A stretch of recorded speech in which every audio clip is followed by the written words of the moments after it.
So we're just talking about how Jesus is not in fact the Son of God. He's not. It says right in the Bible. And find it for yourself. He's a lazy fuck. And I found it. My books, my videos aren't really for sharing everything with people. It's really for my own family. I do this for my home, the well-being of my mother, and any future children I might have. So it's not really for you. You get to hear it, and you have to do your own fucking work, unless you want to be my family, right? Then you must be a pretty fucking exceptional lady. And but women don't want to hear what I have to say. Right? No one does. But I really feel on some level that my family does. And I think that decent people in the world one day will. Yeah, women are very aggressive. We tend to pass it off. We tend to laugh it off. And so a lot of marriages, and I've even seen this portrayed in theater, like John Mortimer has written some things about this, where a woman will literally can stalk, humiliate, lie to, and possess, and lure a man into thinking that, he really wants to be with a woman. Women have to extort men's affection, right?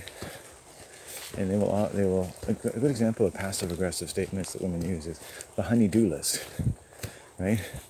Because they know that, quote, men need someone to tell them what to do, right? It's the attitude more than the phrase.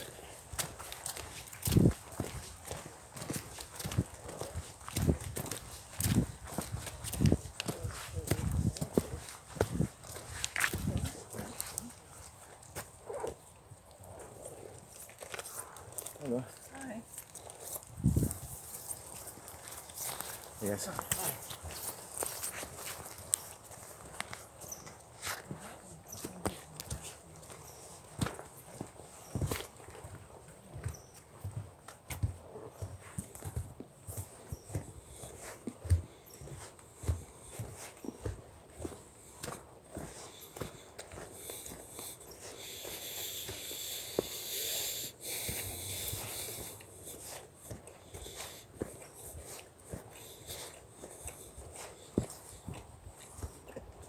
That woman took one look at my eyes and was totally wary of me.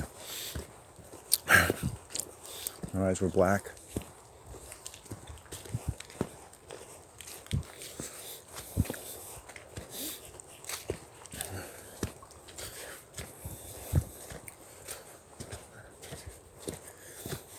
Yeah, what happened to you?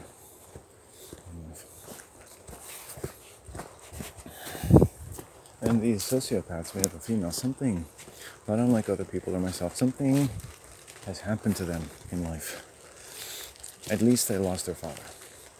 Cruelly. Something happened to them. Men too. Something happened to them. And I call them sociopaths, but maybe we all are, I don't know. It's not a serial killer type of thing. It's trauma, it's endurance, it's survival. All violence comes from the lengths to which the human brain goes to survive. And it's very intelligent. So it's using currents of group. Yes, gender. If on different levels of survival, do I use my gender to survive? Yes, probably. I'm not using it for sex, right? I'm not using my gender for sex, so what am I really doing with it? I'm going to take a piss here and then I'm going to go keep walking because I don't want to stay still too long. I think I've got cold enough today, but in winter you have to learn to be cold. You have to get over your fear because as this autumn goes, I haven't really been overly cold, and I get home, I take a hot bath, and I think, what the fuck would happen if I get even colder? But I can be cold. Cold doesn't make me sick. I can get so fucking cold out here. I can be in the cold so long, get home, I draw fucking two separate scalding hot baths, and I'm good to go. It's quite a difficult process, but I can do it.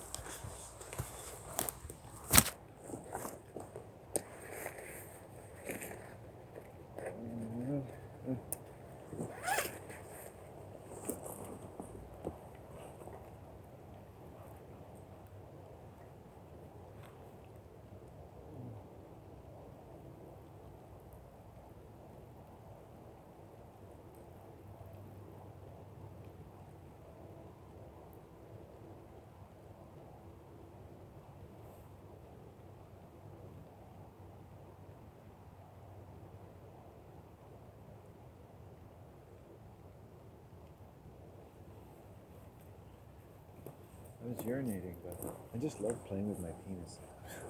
You know, it's like whacking it around. Giving it a little attention, just like the dog at home. There you go, little fella. Just squeezing it and pulling it like a cow's teeth. Like my mother's teeth. See if I can get a little more out of it. Sometimes I just play with myself for no reason.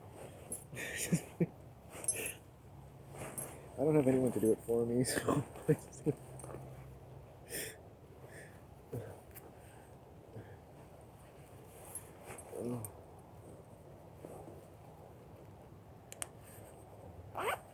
Something you have to know: if you're me, you are different, and some people can tell.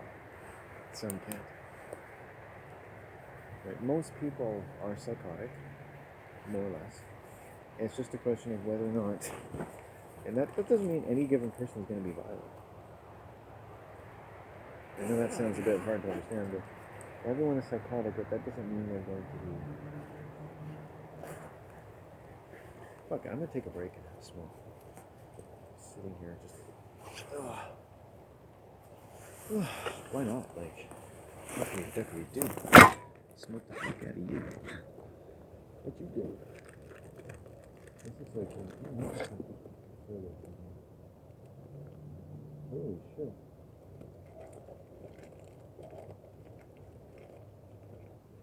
There's a pretty fucking cool ass tree over there. I'm just gonna get up and move over here because this tree just looks fucking awesome. And I think it's a rain shadow as well, so it's like, holy shit. Oh man. Whoop! Hop, hidey did, hol, heat, holy did. It looks like somebody's even dug into here. Holy fuck. You could go into there and lie down if you wanted to. Oh, hidey did, hol, hidey did, hol, holy did, holy did, hol. Oh, hidey did, hol. This actually isn't as much fun as I thought it would be. Let's go back. Oh, hidey did, hol. Oh, hidey did, hol. Take my potato. Oh, potato. Take my potato. Oh, potato. Take my potato. I'm an European immigrant messenger. Oh, my potato. I'm singing you my sacred family songs. Oh, potato. Oh, potato. It means, who stole my fucking potato? I need a carb fix right fucking now. Oh, Thai potato. And it goes on all night until they get what they want. Oh, Thai potato. Imagine waking up and hearing that all night. It's like, oh, Thai, get that man a fucking potato. Thank you. Oh, Thai potato. Anyway, it started a lot of fights among my people. I killed 3 of my sisters.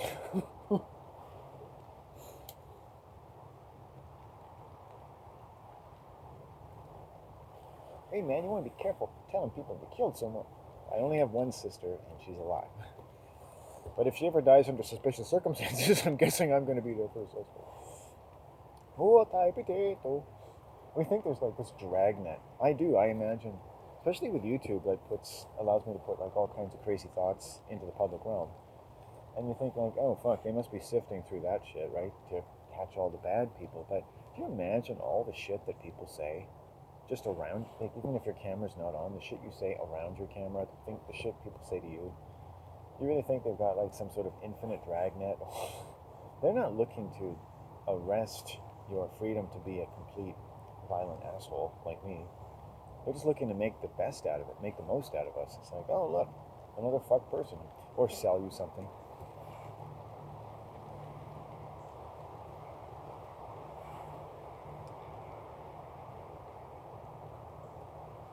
There's a lot of people in the world, but there's not as many as they tell us. Like, they tell us there's 7 billion. There's probably more like closer to 1 billion people in the world. All over the earth. That's a lot of people still. 1 billion, right? There's not 1 billion grizzly bears. Imagine if there were 1 billion people just like me.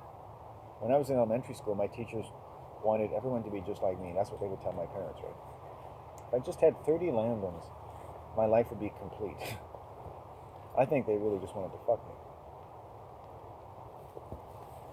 Like, why were these women being so effusive when all I was just a shy, passive person who did whatever they told him to do, right? Never did a bad thing, never talked, never got excited.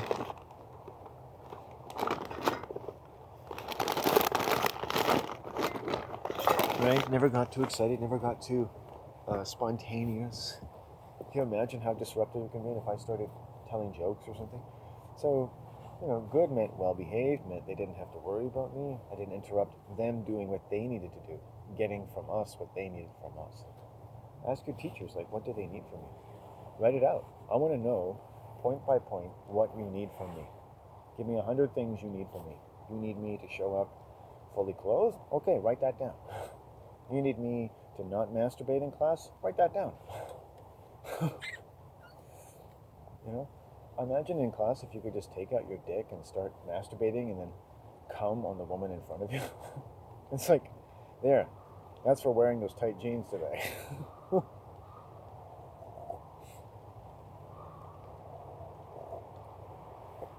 To me, elementary school as I got older was like a hormone festival. I remember Simone Grutzmacher. Boy, could she fill out a pair of jeans, hey? How many times did I spread those luscious thighs and plunder her like some sort of Viking?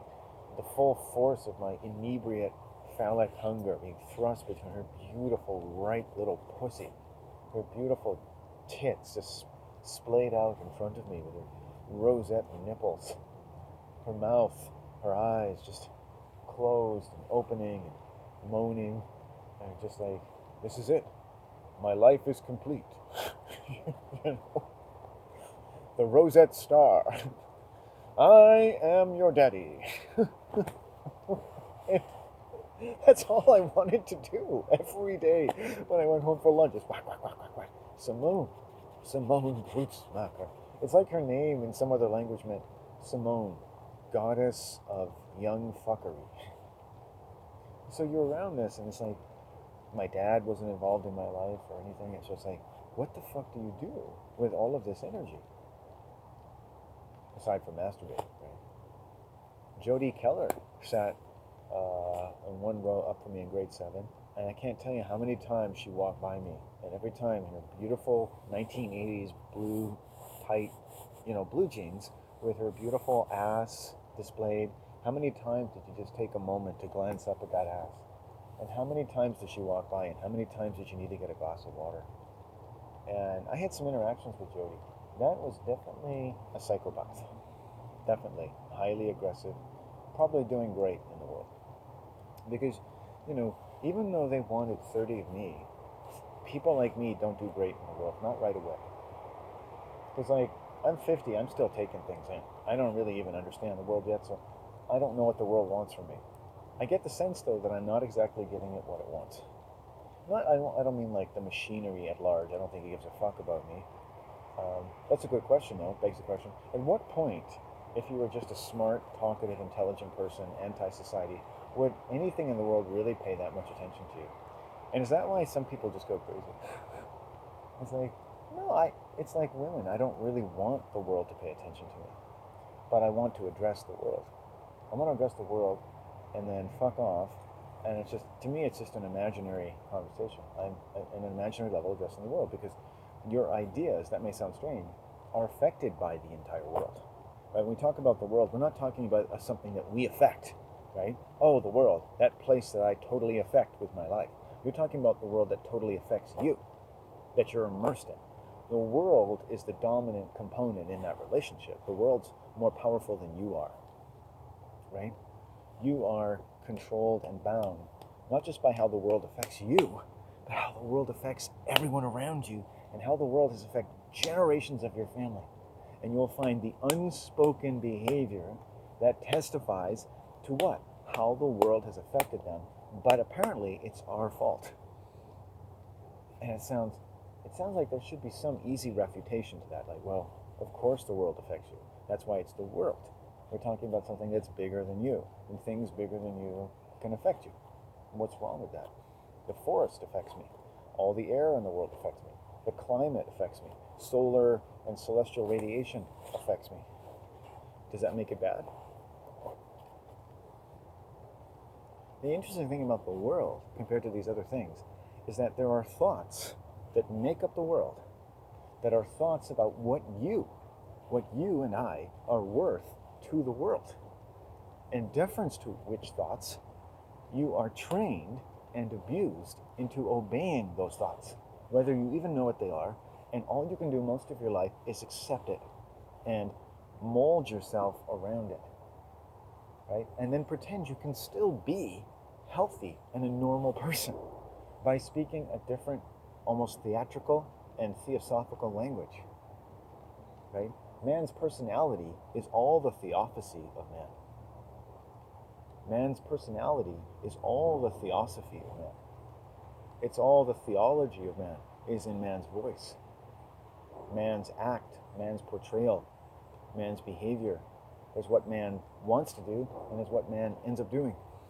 Do you think most people are happy with their parents by the time their parents die? Do you think everyone's completely happy? Do you think no one has any residual neurosis? And even if they don't, it's not that they've escaped it, it's that what you see around you is a range of ways to sublimate the self. God is the sublimation of the self. God is the perfect excuse to do whatever the fuck you want. God is the sublimated self that gets pooled into the industrial world that then gets to do whatever it wants and has your tacit consent by virtue of your having sublimated yourself.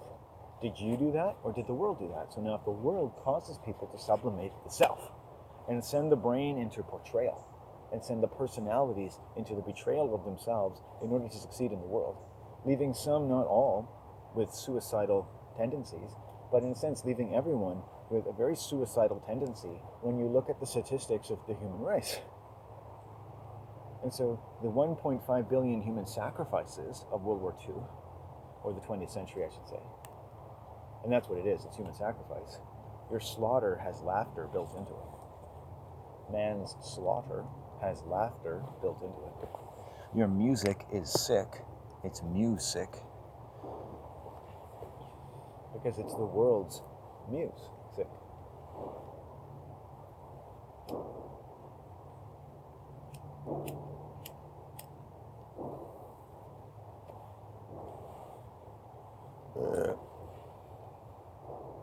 Song has the sun in it.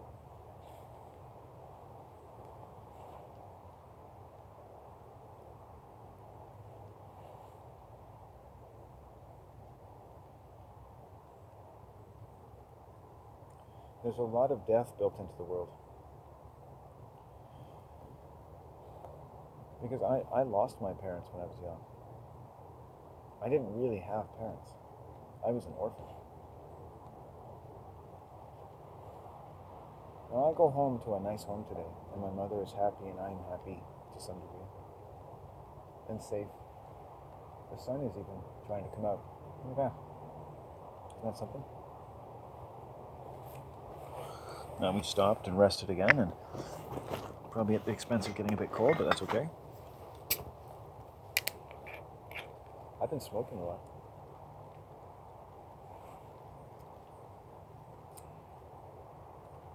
I don't think that weed is as strong as I thought it was.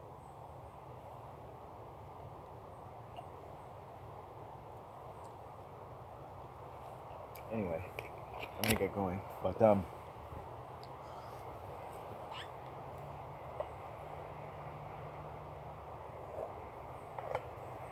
see if we can chase down some sun. Okie dokie da daddy.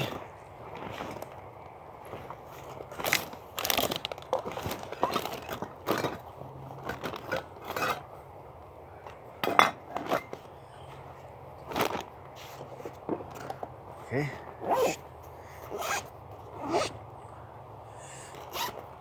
Let's see if I have. Yeah, we'll chase down some sunlight. See.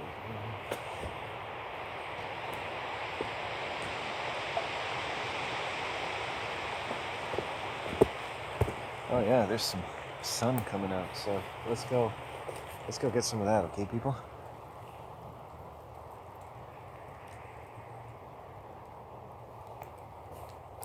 One, two, 3, 4, 5, 6, 7, 8, 9, 10, 11, 12, 14, 15,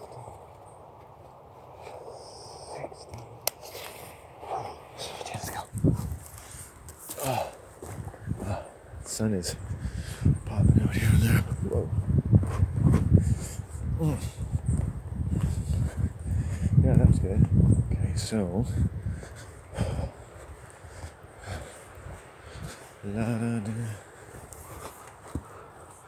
so the world, right, has all kinds of influences upon us. So the world is in the dominant position. You're born, you're a baby. So when I think like parents should protect their children from the world, look at all the, right? But what if people aren't protecting their children from the world? What if we've normalized giving our children to the world?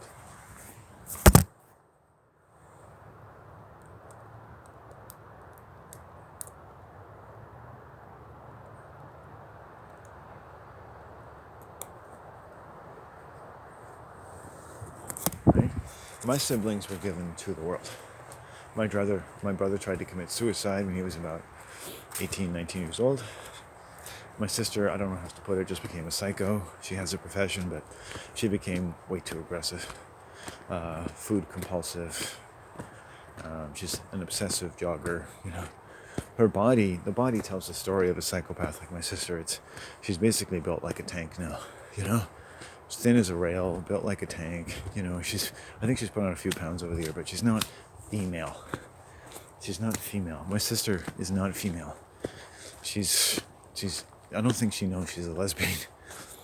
I don't think my sister could ever be a lesbian because I don't think that's something that really enters into her thoughts in that way. But she's an example of someone who's not a real lesbian, but is lesbianic, and that I don't think, my sister is built like a female anymore. She essentially became manly in her body. Like it's built like very square now. And I remember she had a very sexually aggressive friend named Brittany. And also I remember her body was just built really weird. She had a very strange build to her body. I found it very odd. I didn't know as a child how to think things like, well, that's not really feminine. It was just she was very sexually aggressive with me, but I didn't find her attractive at all. I find real femininity attractive, Ooh, look at that. Ooh, la la la Monday. Monday.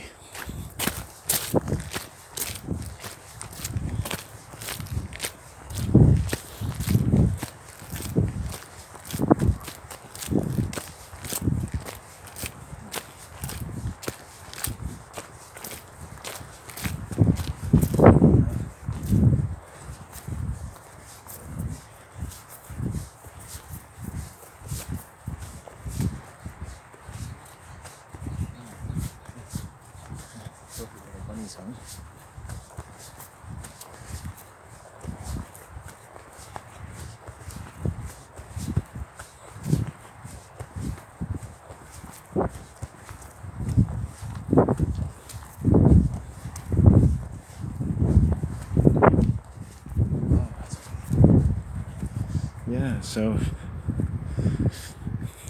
I've never associated work or money with happy experiences. I remember my mom taking me to a local bike store, and I picked out a used bike, which I loved. I was happy. One of my first bikes, not my first one, but it was my first sort of BMX bike, and I was just I loved it. It probably cost $50 or some shit. I was aware that whatever it was probably a lot of money for my parents. But I had a bicycle, and it just gave me freedom. All the freedom in the world. I never craved more freedom. And as you get older, you would say, well, a bicycle doesn't give you freedom. But what you're forgetting is how it feels. You forgot how that freedom feels. So if you don't feel that level of freedom, you can't even recall it, how do you even know you're free? Right? Because freedom isn't just like something written on a piece of paper. It's how you feel, right? You have to start being free right now. Are you free because some God says you're free? Are you free because you bent over and worshiped the right direction in the fucking house? Because you read the Quran? Or is that what makes you free? What's made you unfree? That a religion makes you more free. I don't get it. I've never understood that. It sounds to me like a lot of fancy language and a lot of extortion and a lot of magical thinking and a lot of brain drugs, because the brain drugs, right, there's already, when you're born, you're already traumatized, so your brain is already producing drugs that help to keep you in a sort of hypnotic trance. That's why most people don't remember the first 2 years of their life, right? Because you're already in a kind of traumatic state. You're in a trance as a baby. You're already in a trance. And if you listen to how people talk around their babies, you can see why they're in a trance. If you see the way people talk about children, people who think they love children, you'll see why children are in a trance, right? I watched some people who I know to be sexual predators with their grandchild one day across the river. And the child was a little stupid. You could see that. And they'd just grown up in a trance. There's nothing real about what's going on. Right? They haven't learned to connect to real people because the people around them aren't real. They're fake. And children know the difference. Children have an innate sense of right and wrong. But the reason that children don't grow up sometimes with that innate sense is because so much of that is baffled and humiliated when they're young. Children are taught as though they don't have any natural knowledge in and of themselves, which is ludicrous, of course, on face value, but like you have nothing to offer, right? And the pedophile teachers, like, they're just there to fill you up, right? Spelling, whatnot.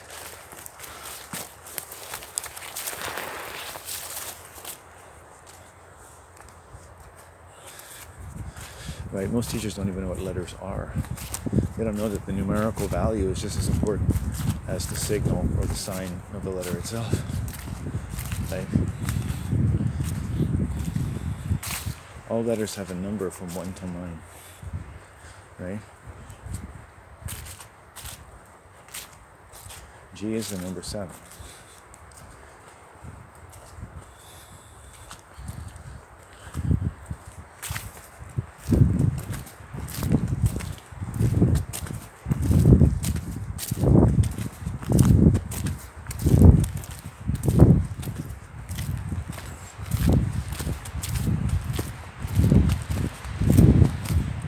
That may not mean anything by itself. It may depend on how it's used. But it can carry meaning, a lot of meaning, that your brain can understand.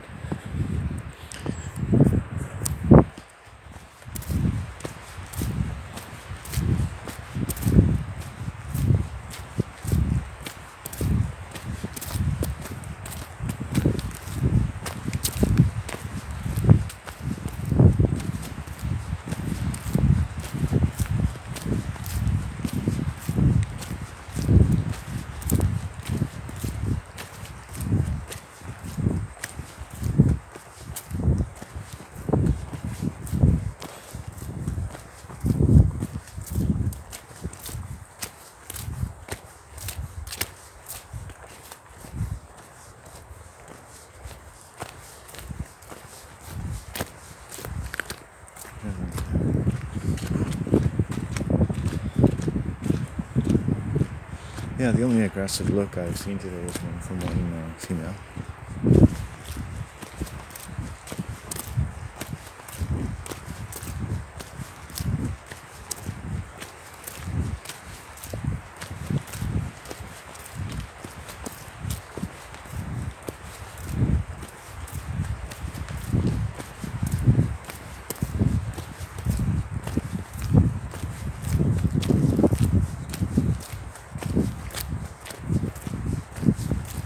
Still haven't managed to catch the sunlight I'm looking for. Oh, it's down here. Lovely. Thank you. Lovely sunlight. Yes. Sunny days from October make me feel divine. Sunny days, sunny days. I walked here with my mom a couple times. I love my mom a lot. Yeah, she's I think, the only decent person I've ever known. And she and I have had our share of troubles, I assure you. Really. I've actually done for my mom something my dad never did, which is love her. Because I'm a real man and my dad isn't, unfortunately. I did something my dad could never do, is love my mother. Really love her. Really love her. I really put it to her. No, I mean, I took her pain, I took her abuse, and I loved her. I took her abuse, and I loved her. I loved her. I took our abuse, and I loved her. I placed myself at risk a little less these days because it's like my mom and I have come into a little better mutual understanding in some respects.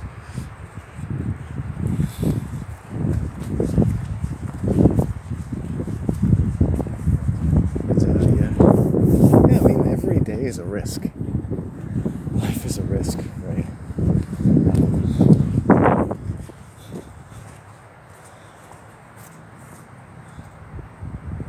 Every day's a risk. Every life's a risk. I face risk every day. I've met some very sick women. Very, very sick women. My mom is the only woman who I've met who's been sick that I respect. Women aren't really terribly respectable. Well, to be fair, aside from my mom, no woman has to respect me. That's not her. She's not obliged to.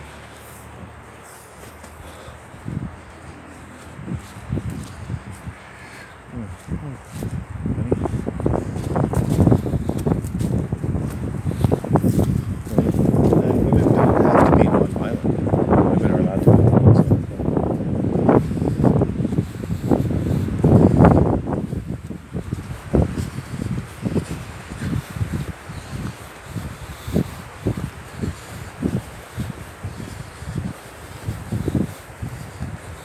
But also, people like women, they show me things that they don't show other people because I have owl medicine. So there's some people like that woman in the past. They see how penetrating my gaze is. I don't really see into them, but they sense how penetrating it is. It's like holding this camera. You might think I'm taking a picture of you, or someone else might take a picture of me. You don't know how penetrating someone's mind is. So I have the look in my eyes of someone where certain sociopathic females or males don't know just how penetrating I can see. Or in the case of sociopaths who get to know me, they just suspend disbelief because they don't really care about men anyway, so they just ignore it.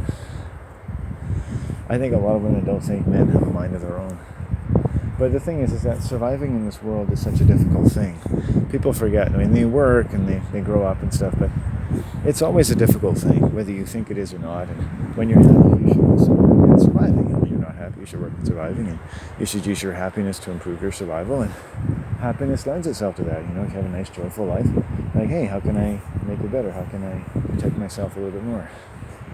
Joy itself protects you. Nature's joy is our protection. The sun is our shield. So, our joy is protective in itself. That's why it can arise even after trauma, because it's protected. But if you're constantly getting pummeled by harassment, it's hard for joy to want to come out, right?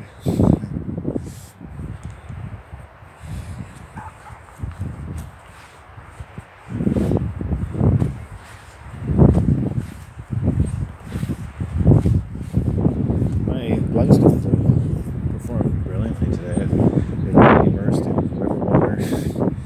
I've had to take them off a couple times. It is not raining anymore. It is not raining anymore. It's not raining anymore. Wow, this is nice. It's beautiful.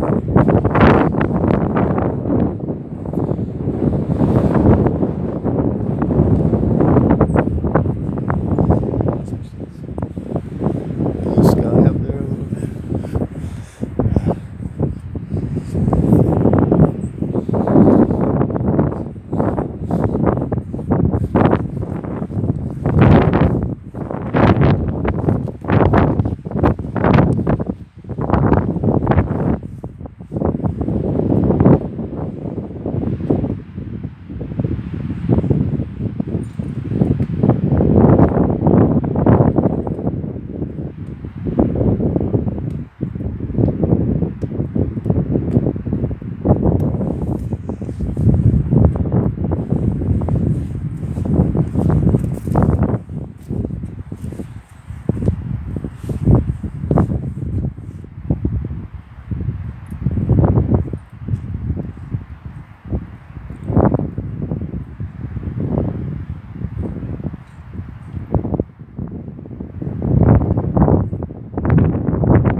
like a lot in my heart. I absorb the women's problems and the violence which they start, and then project onto people like me. Oh man, projection. I learned it from women. I mean, I've known a lot of females. They're all sociopathic, and I've learned a lot from them. I mean, they'll tell you everything you need to know. I mean, they really will. A psychopath will tell me everything. They're quite psychopaths and sociopaths and schizophrenics and just twisted people, and the twisted thing about people in general.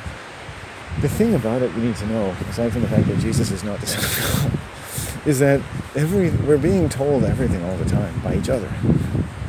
You know, you could say, hey Landon, you're trying to say these things, but I'm hearing all this other stuff. You're telling me you're a lonely man, and you haven't had sex, and you're frustrated, and you're scared, and you haven't really entered the work world before, so you're humiliated and ashamed of yourself. You don't know what to do with that laziness that you have occupied with your impotent thoughts, and all the masturbation and rage really just adds up to page after page of nonsense. And you know, I can talk to a lot of different people, and you know, people on the street level, and not everybody. I'm not really a man of the people, but eventually people talk to all of us. Eventually, even the most shy person, I'm a very shy person, people will talk to me. And you know, sociopaths want a relationship with me, right? They like have someone to spew at.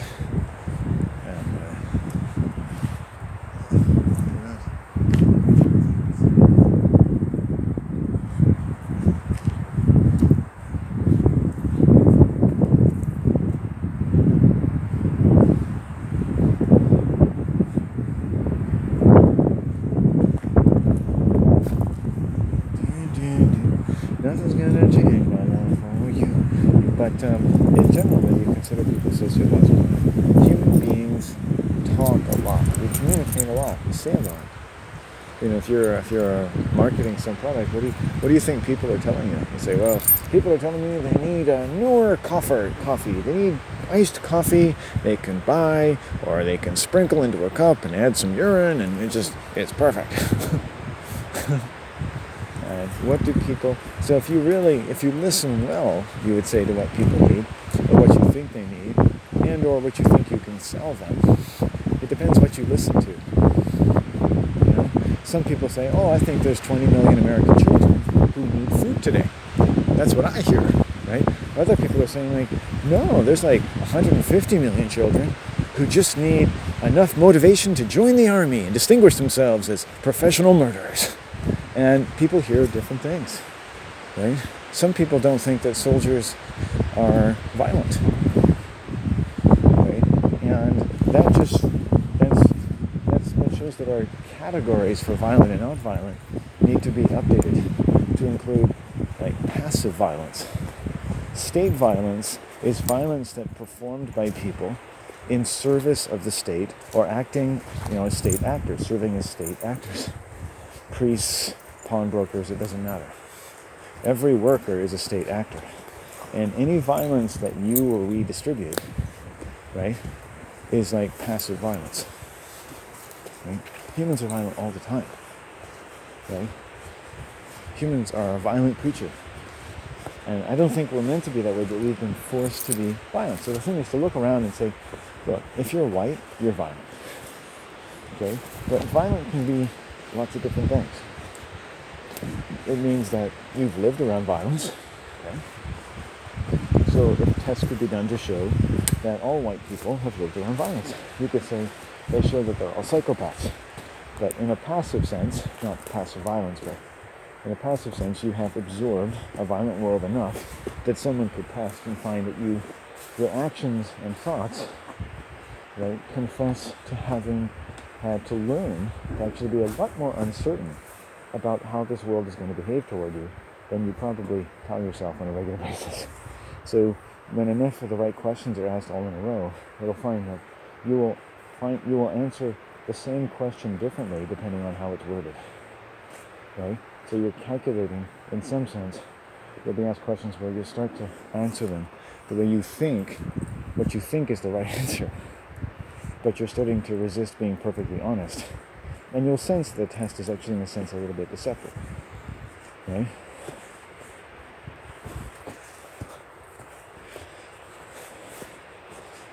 Okay. You might become ambivalent to the questions. Doesn't matter. You might think you know exactly. Right? But it's done in such a way that it's very hard to trick. So personality tests can be quite accurate. Like Harvard standardized personality tests, it's very hard to trick them. It's really well done, actually. And you know who uses them is Scientology. Okay? They're quite accurate to an extent. They can tell, that most people live with a great deal of grief. That's what these exams reveal. But you'll actually rate differently on the exam, depending on how you feel that day. You say, well, how accurate could that be? Well, essentially, it's accurate every time. Right? But it shows that your mind displays a very different profile to these tests that changes over time. It shows in itself that something's wrong. Right? Very few people can come to a Harvard personality test every month and test at a positive level every time. And not ever show like incredible levels of grief and sadness. So if you do tend to be sad, the world will often feel as though it's gaslighting you for being sad. Like, don't be sad. That's a weak emotion, isn't it? If you're young and you're depressed, that's a weak state to be in. What about people who aren't depressed? They would seem like that's a lot more advantage. Depression is a fucking breath-robbing, life-robbing thing. Why do some children get depressed and others don't?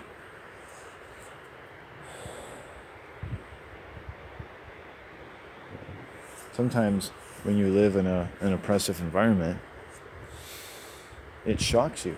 And the children that feel that shock later on, like me, who are just shy and reserved, and that child that every teacher wanted, or other children who learn to perform in ways that shy children like me didn't. They weren't maybe as high academic scoring, but that's not really the point. To tell you the truth, between K and high school, it doesn't really matter what grades you get. I mean, a lot of people can get into any university they want to, even if you just maintain like a C average. You can always go to community college, do a year there. If you're really interested, if you get good enough grades, you'll get into university, right? So high school isn't the make or break of your future academic life at all. And probably reasonably sensible of this, many children favor socializing and maybe don't care as much about studying so much, right? And they kind of present a kind of average academic standing, but they love making friends, right? That's exciting for them. But both those things, like in a sense, by being shy, I was actually being more honest. Because I don't think of school as a place where a natural human being should ever really feel comfortable.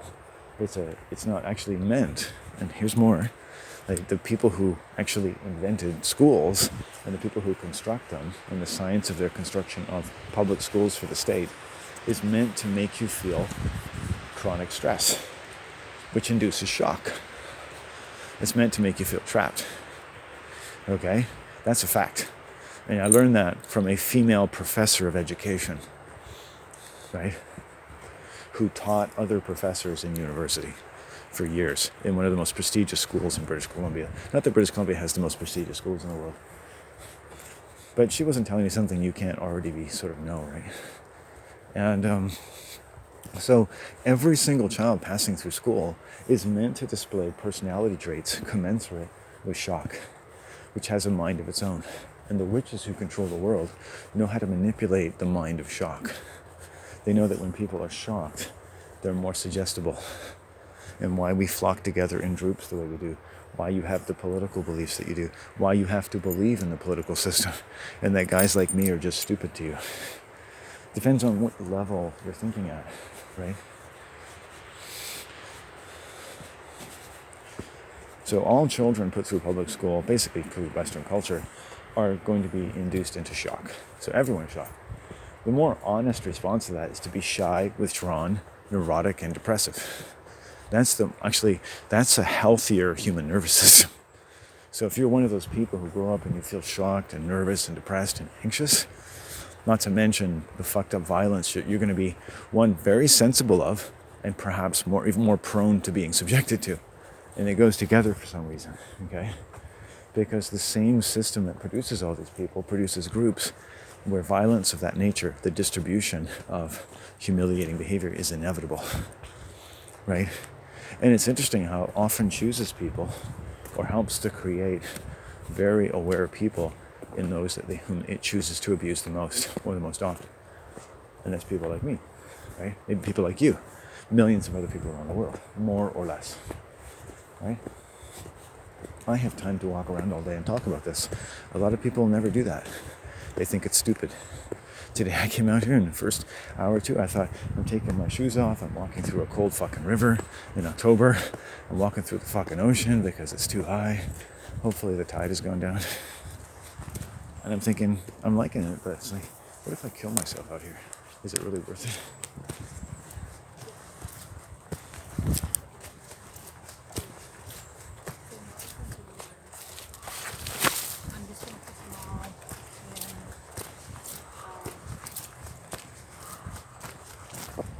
The raven. Why is the raven so craven? Why are you raven? Raven. I've heard the raven a lot today. The Great Raven Park. Yeah, the raven is talking to me from beyond the raven. Beyond the raven. A new natural film. The thing is, if I ever make a film, it's like, what the fuck do I know? Like, if you were me, what the fuck would you tell people that you know? What the fuck do I know? I don't know anything. I mean, we all know things. That would be false humility if I said I didn't know something, if I didn't think I knew things, or I think I know the things that I'm saying. I wish they weren't true in some sense. And you might say, well, you could just change your mind. The thing about knowledge is that it's always going to represent, in some sense, a state of mind. Even if you're a quantum physicist and you're into quantum physics, really quantum physics is kind of a religion, and it's really a state of mind. I know, I studied it for years. I'm not a quantum physicist, but, as a lay person, I studied it as much as you can, because nobody, apparently 2 people in the world, understand it. And it's all this weird, kooky shit. It's like, oh fucking Lord. Any fucking scientific theory that only 2 or 3 scientists can really understand should fucking raise your fucking suspicion right away. You know what I mean? That's a fucking religion. You just that is what it is. Because after studying physics, I studied fucking cults and religion for most of my adult life. And it's just about calling bullshit, right? I'm into, like, men out there, like, you know what I mean, calling bullshit. It doesn't mean, like, you want to fucking throw a pie in people's face or be rude at a party and not enjoy life and all that kind of stuff, because life does take, oh, look at this, it's an Amanita muscaria. This is food, man. Why did somebody kick it over? What a beautiful, choice fruit of the earth. I'm tempted to have a little of it.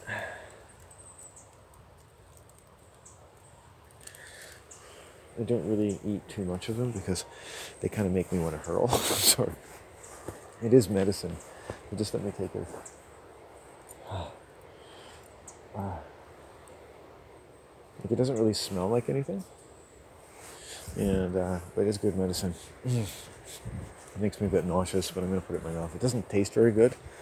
And you think, like, medicine as powerful as the Amanita muscaria, it should be an enjoyable experience, but it's not. I hate the actual putting it in my mouth part. It's so foreign, and plus we're taught it's kind of a little slimy, and it's like raw, and it's like, oh fuck. All right, the sun is coming out. It's your moment of choice. Oh. Yeah. It's not really chewy. It's not really hard. Trying to masticate it.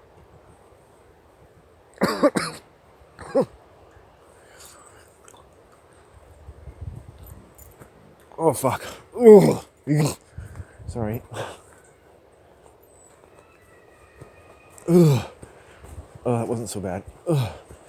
Okay, let's go. Ugh. Yeah, it's medicine. Ugh. Ugh.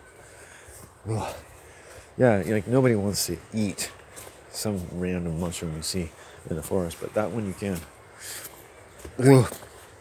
What are we talking about? I'll tell you what it does later. It takes sometimes like a few hours for it to kick in. Well, kick in.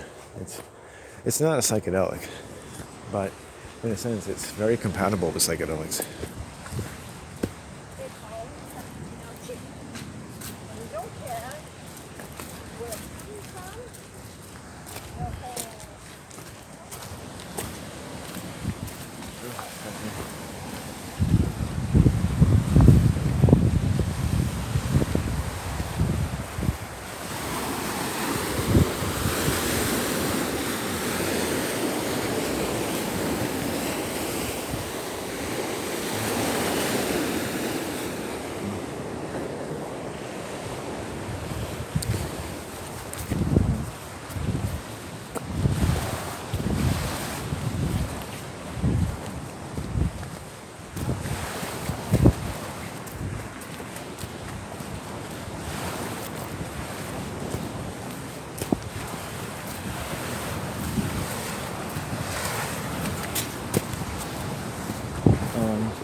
Yeah, knowledge and frames of reference, things like that. So I don't defy the right of any kind of person or profession to say we know this or we know that.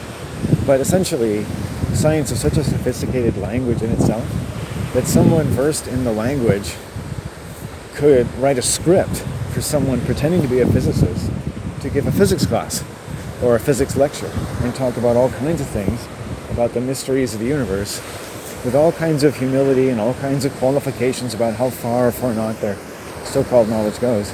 But it could all be bullshit. It just sounds scientific, right? Jargon, right? Le Germain.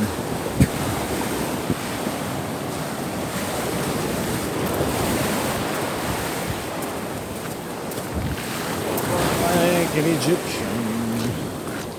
Bum,